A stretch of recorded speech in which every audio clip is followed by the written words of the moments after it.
Mula kahapon, may mga 500 tayo na mga kababayan mula sa unang distrito ng Batangas na nakiisa sa panawagan ng Transparency for a Better Democracy sa Liwasang Bonifacio.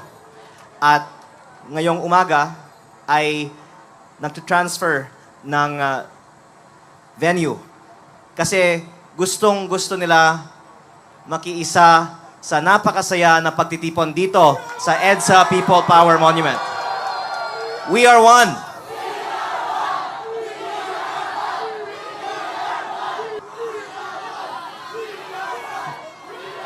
Napakasaya talaga dito.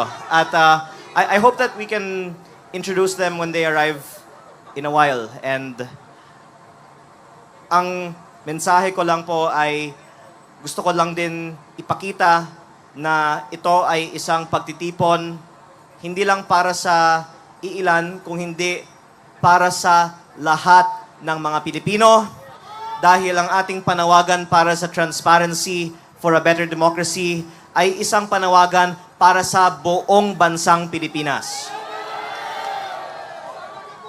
At syempre ang ating mga kasama ay nagmumula sa iba't ibang mga probinsya. Marami sa atin syempre ay taga Maynila. Hello po sa mga taga Maynila. Marami din ay taga Central Luzon. At syempre maraming mga taga Region 4A at 4B at Southern Luzon. May mga taga Visayas sa Mindanao din ba dito? Opo. Kaya we represent all the provinces of the Philippines. And today, siguro magiging pinakamarami ang mga bagong dating mula sa Batangas. Pero ngayon pa lang, marami na tayong mga kasama mula sa Batangas. Opo.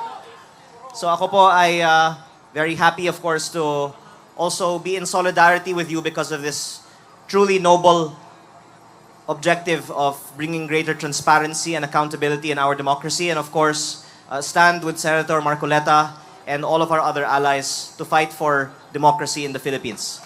So I will actually just be sticking around for most of the day and hope to see you again.